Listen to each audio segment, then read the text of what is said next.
It has been unmuted. Here, it's working. No, going back on the screen. I'm learning.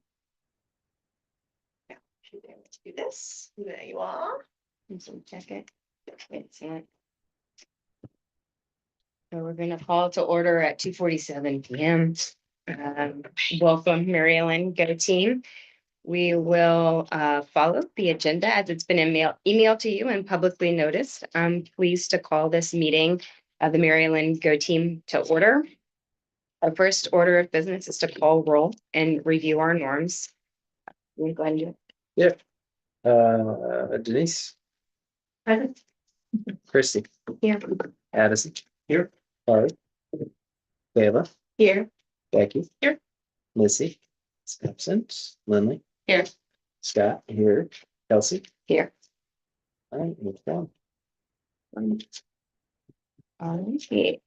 Moving on to the approval of the agenda. Nice that they put it in the slides for us, but this was what was emailed to you. Can I have a motion to approve the agenda? Motion. Second. Thank you. All those in favor? The meeting minutes from the last meeting were emailed to you prior to the meetings. Are there any corrections or comments to the meeting minutes? Okay. Can I have a motion to approve the previous meetings minutes? Motion to approve. Can I have a second? Okay. Thank you. All in favor, please say aye or raise your hand. Aye. Okay, that was everybody. And then we are here all the way down at the final budget recommendation. So the slides, they were emailed to you. You may have had time to flip through them.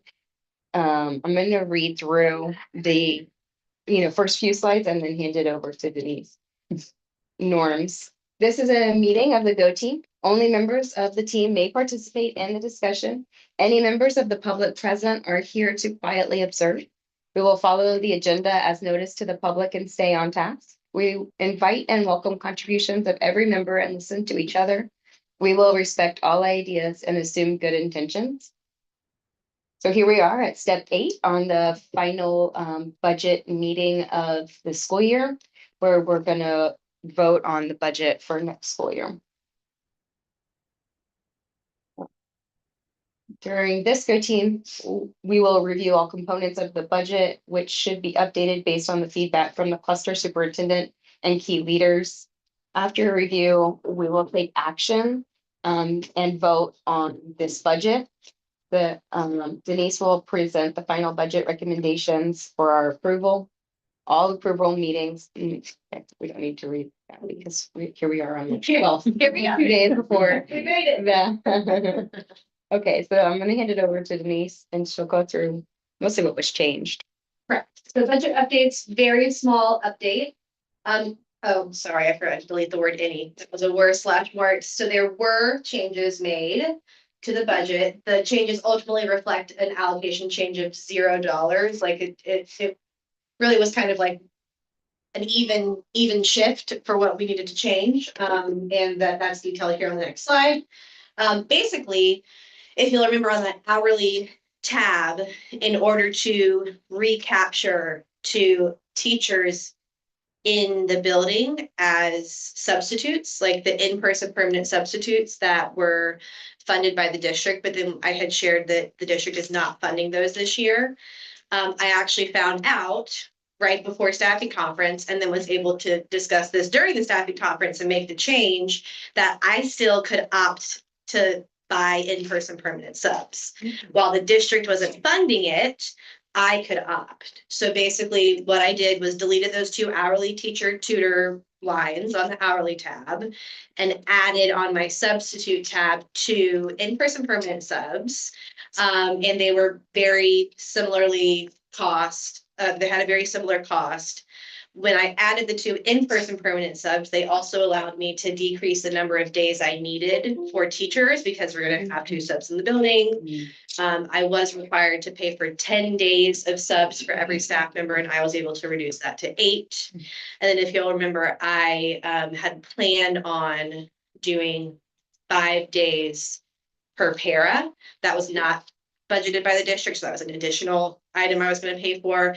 I reduced that to 3 days per para. So I reduced the number of teachers to 8 days, the number of paras to 3 days, added the 2 in-person permanent subs. We actually recouped maybe $2,000 or $3,000.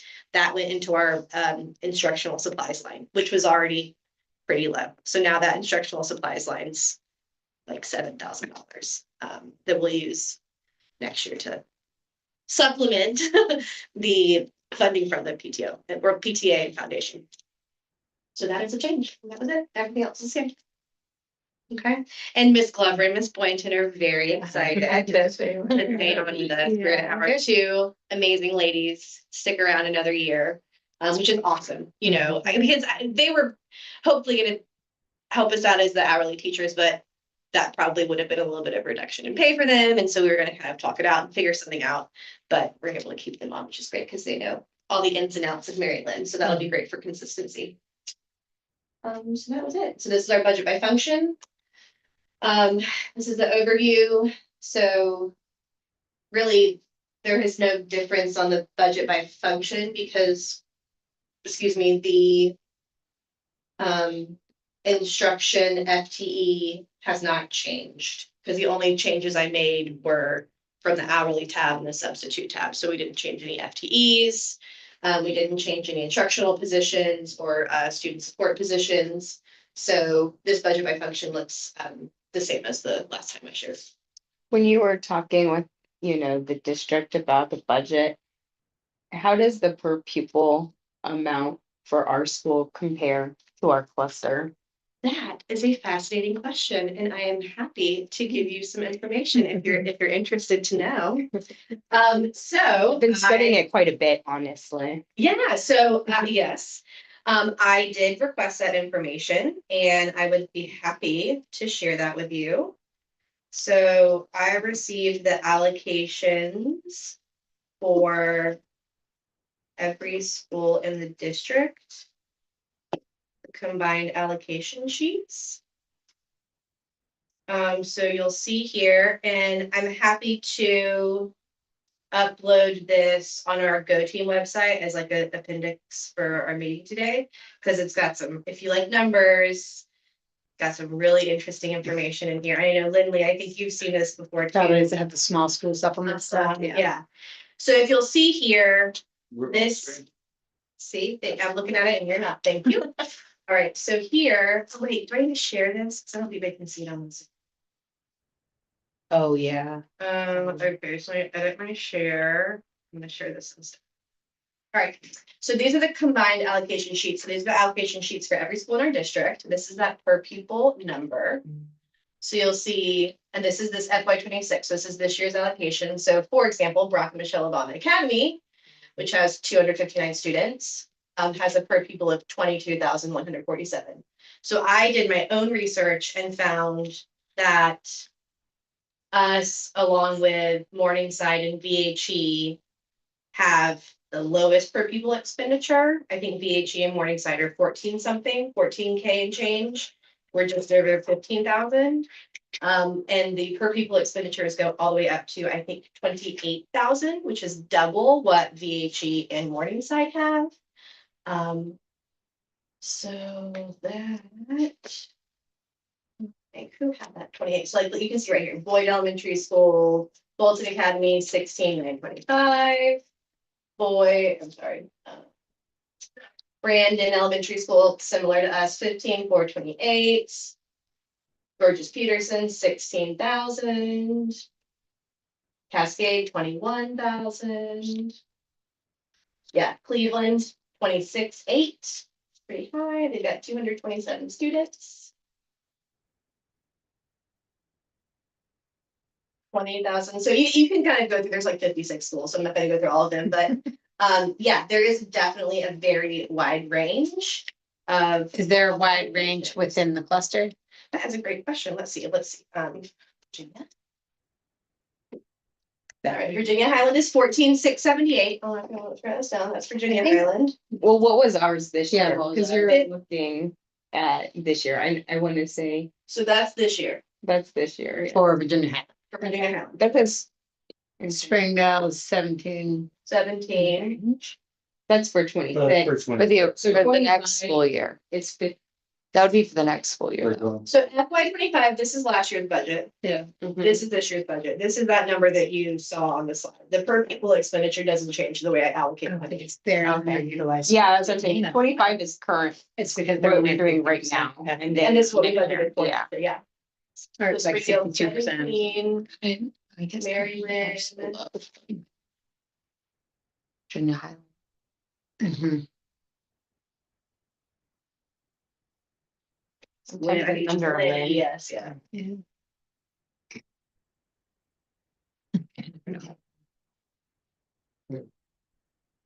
We are 15,098. Same as VHE.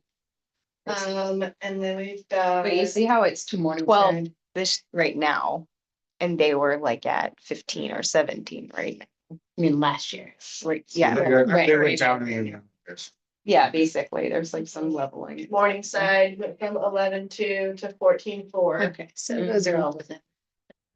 It sounds like our cluster is all pretty much.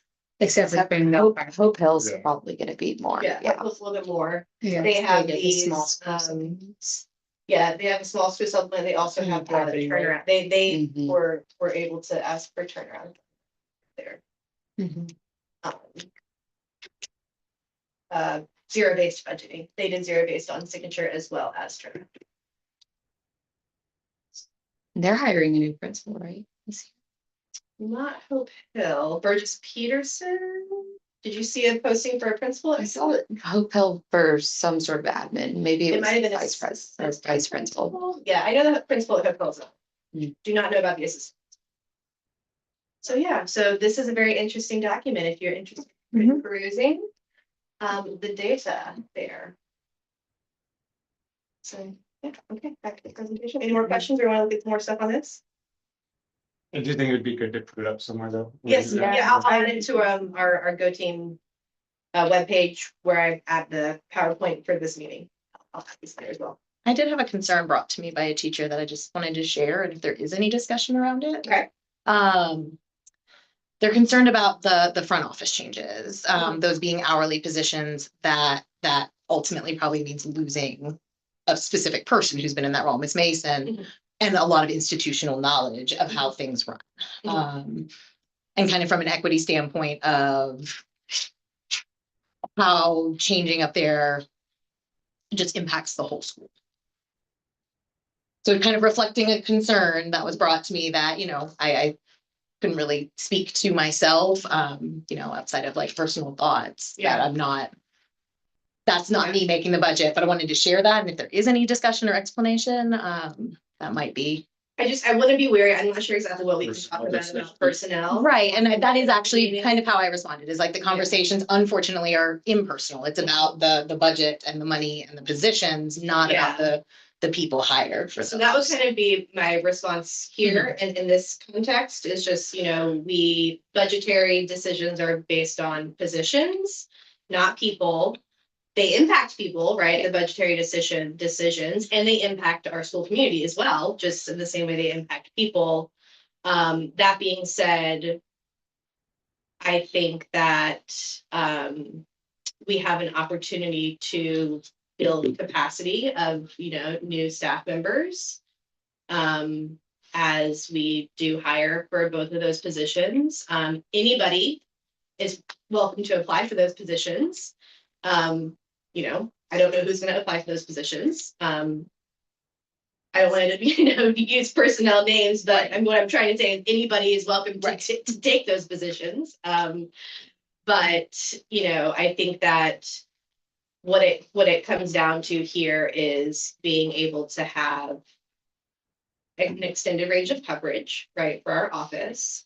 And really being able to have two different people in two different distinct roles where one individual is really focused on being a parent and family liaison and like a community liaison to partner potentially with our parent organizations in our cluster. And then somebody on the school clerk side to deal more with the operations and logistics of being leader in the process. Because I think that the degree to which we need for a person to engage in both of those opportunities at Maryland is too much for one.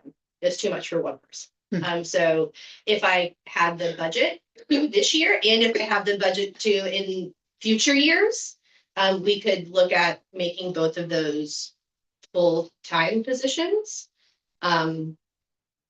Potentially to recapture an individual. I'm sorry, that was someone. And I mean, I think just in general, it's like personnel, just like, that's a you decision, not an us decision, like, and what we're trying to figure out is like whether we want two part-timers or we want. One, like, because of the budgetary concerns of that, and whether that's how we want to allocate the money, not so much. It's a big job for just one person. It is. Yeah, you know, because you Mhm. served in that role. Yeah, it's a Substitute big job for wise. one person. I think the question I see that maybe I'm reframing it with my own personal bias is that is a switch from a permanent to an hourly position gets us in a situation where we will not have somebody who has institutional knowledge. I think that was a big motivation for us. So like, forget about, it's not about the personnel, but rather the loss. Again, there are pros and cons. Like, so the pros, as you stated, are you will have extended coverage, you will have a exclusive parent liaison, you will have administrative duties handled between the two. Like, it's too much for one person. So that's the pro. The con is there is a potential in this hourly position to lose, not have somebody who has Yeah. institutional knowledge. Yeah, it's true. I think I'm just repeating the I think we like are outside of our mandate right now, honestly. Like, that's your job is to use this money as we allocate it, not to decide like which like personnel decisions get made. No, but this is not, I'm not talking about the Yeah. personal decision. I'm talking about the con of making this choice, which we Sure. should recognize. I'm not saying that we don't make this Yeah, choice. That's the con that right. maybe. At all sides. Yeah, I mean, anytime there's a change in a role or the type of positions we are funding at this school or any schools, there is always a potential loss of institutional knowledge. You know, what we can control and handle on our side is ensuring that whatever institutional knowledge currently exists in that position is passed on intentionally to the new position, right? And trying to take the personnel piece out of it. You know, in any role, we would hope that there is a firm, I don't want to say like playbook or guidebook, but almost like I think that's almost what I wish like existed, right? Like a guidebook or a playbook for someone who's being a school clerk at Mary Lynn, you know, somebody who's filling that role, like what are the duties and expectations and responsibilities there? So I think that if we can collaborate to develop that as we shift from the one full-time to the two part-time folks, we can help potentially preserve some of that institutional knowledge.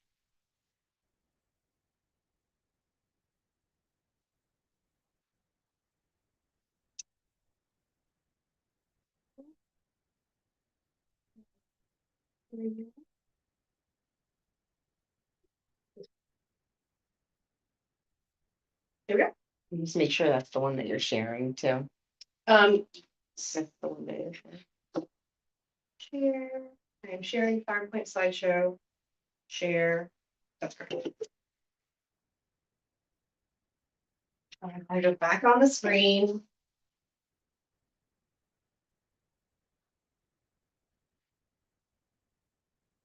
We already started our discussion and questions. Um, and I just want to open it up to see if anybody else has any other points they wanted to bring to the table. So I just want to clarify, I think you have said this, but just like put it out there, like the only change you made to what we voted on last time was that one switch. Two switches, right? Technically, like moved.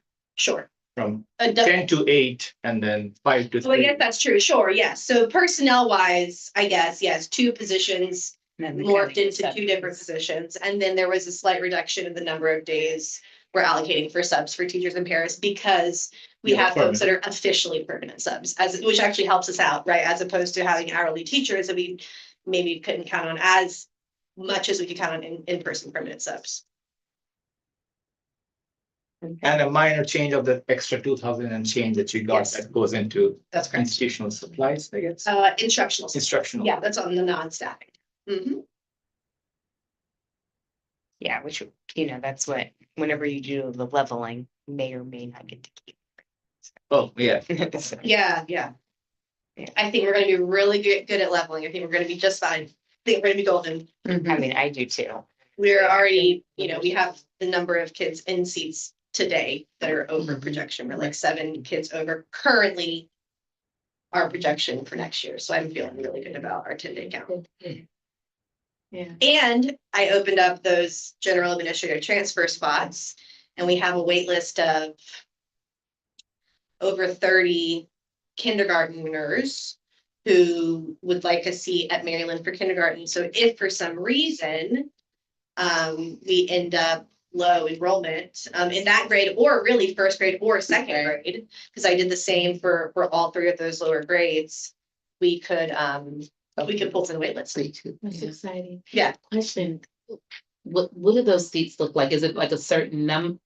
Is it basically like hypothetically, the allotment for kindergarten is 80 students, but you only have 75, you can get 5? Exactly. Okay, That's so exactly. it is that level. Okay.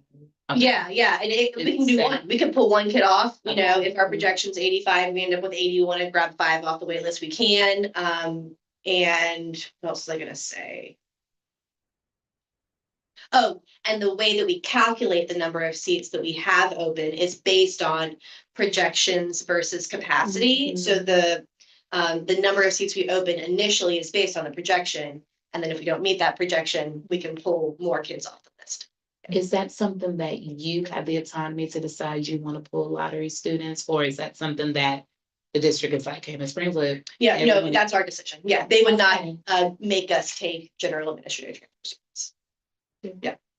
Yeah, we'll be able to decide. And like I said, it's all about capacity versus projections. Yeah. Howard does it the same way. They have a lot of transfer students. Yeah. Yeah. From year to year to match that. To get yeah, exactly. So that you don't lose the dollars, so. And they could stay the entire time, so if they could, that's pretty cool. They can stay all 5 years. Yeah, that's really cool.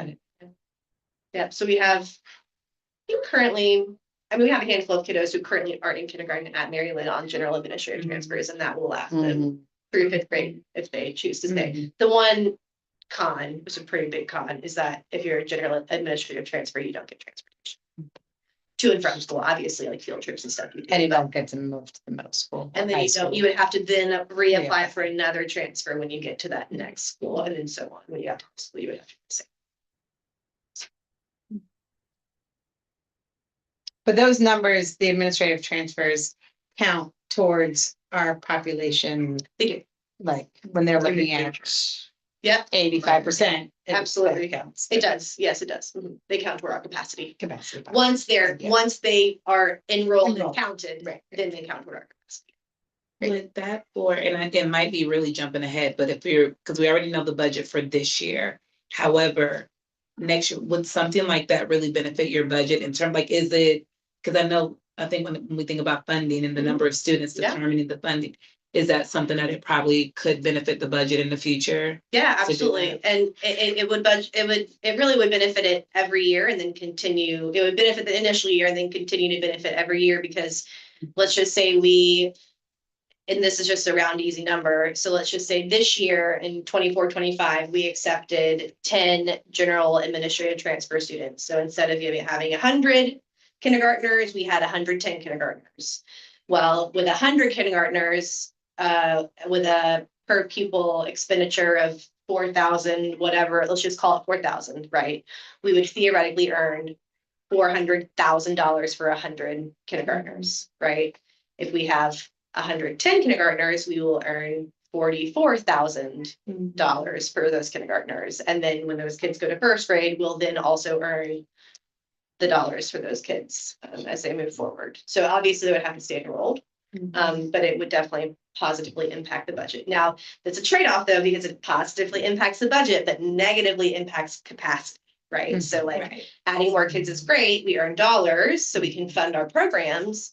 But then as we near capacity, then that could potentially bring an issue. Not that we're close, but Right. that's a trade-off. And that's why we're not, going ahead and saying, oh, 10 kids per grade level. It's like we opened one spot in every grade level and we opened 3 spots in kindergarten. And that was Could it. could it equate to a teacher though?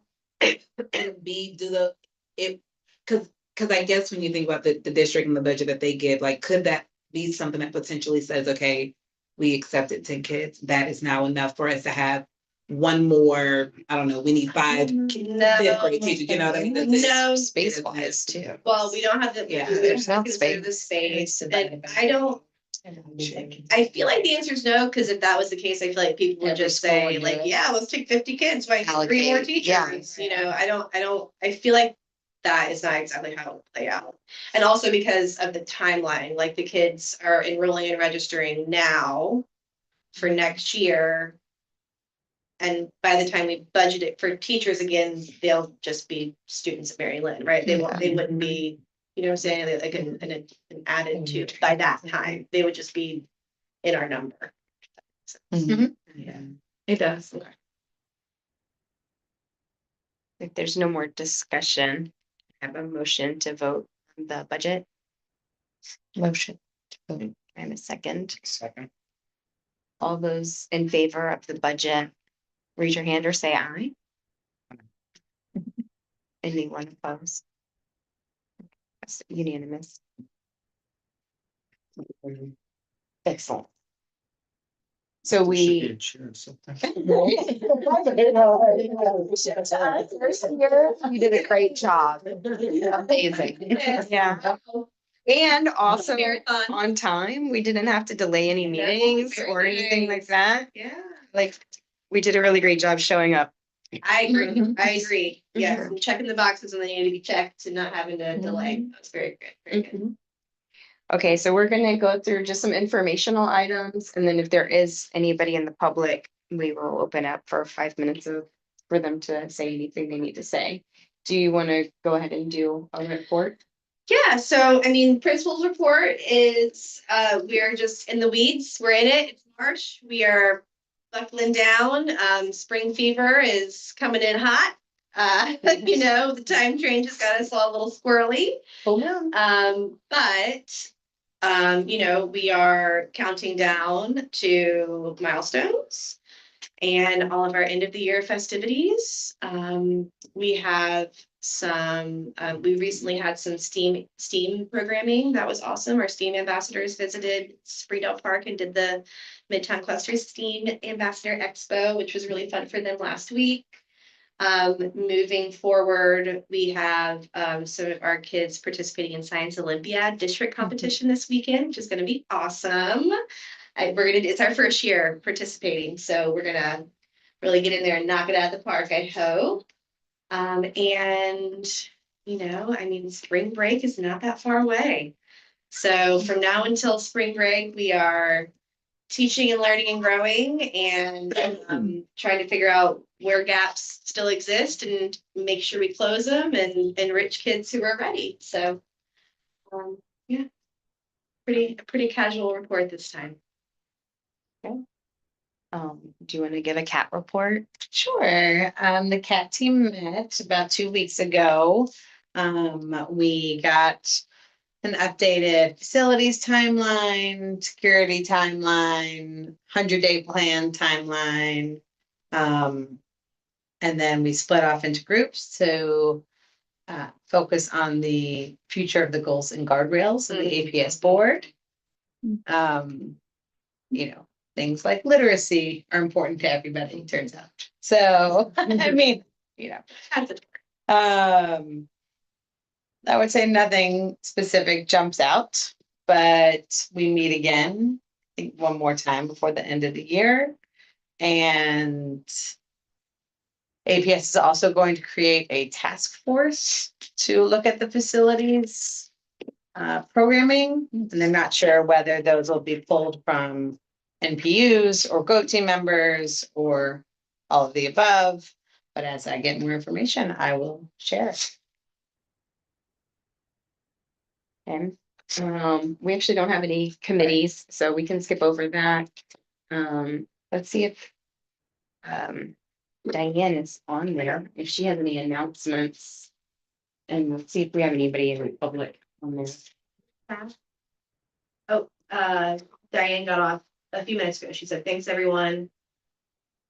We appreciate you doing your great work. I need to hop to a meeting. So Do we know, did she respond to see if any people Yes. had? Yes, Yes. we have. Go we have team. we have one parent who put their name in the hat. So that person is their lucky day. I don't know who it is. I just know it's Oh, you one. don't know who it is? No, I haven't got the That's names. And we have 2 staff members who Great. indicated they were interested. So we are good to go. That is the minimum. So yeah, we're in the green. And it's a 2-year, so I roll off this year, right? It is a 2-year commitment. You know what? I can pull up, let me pull up right Be able to opt for a second term. I have, That's so nice. If you're dying, they're like, Really yeah. itching. I forgot, we're both staying on for another Yeah, year? I'm on for now. You're on for another year. Yeah. Y'all- okay. Yeah. we- Unless you want to do another. There's definitely. I know that they need, To do that additional term without having to go through. I don't. You're new this year, so it's a 2-year term. Mhm. So you don't even have to do anything. No, You just continue. You probably would have to be reelected.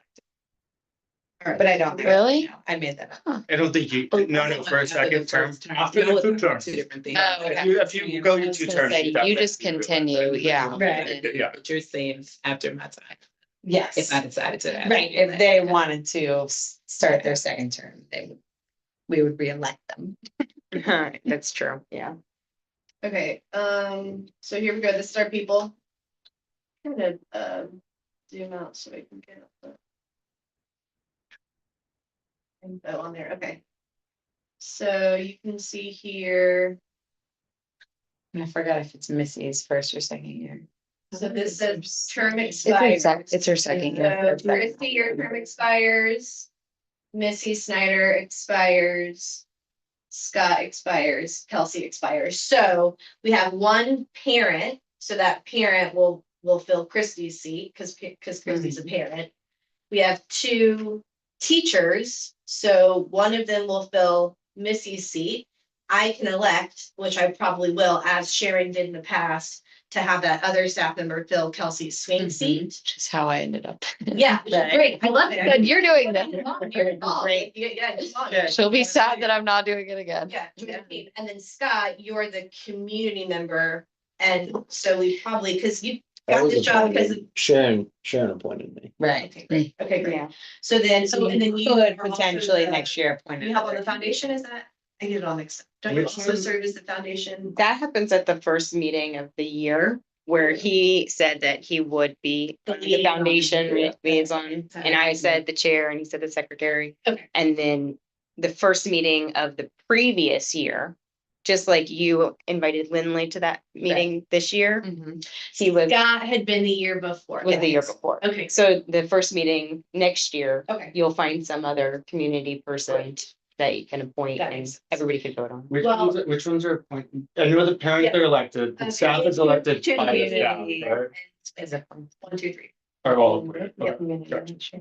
And let me know, keep your ears out and your eyes out if you hear of any community members that might be interested, always open for recommendations. From folks, so. Good. It doesn't seem like there's anybody who's joined from the community that needs to have a moment to speak. No, we are riding solo here on the Zoom. All right. Well, we can have a motion to adjourn and then we can talk as long as we want And to. we have one more meeting, right? We do. We'll go over the map results that they're Okay. taking next week, and if there's any milestone information at that time, we'll review that as well. So that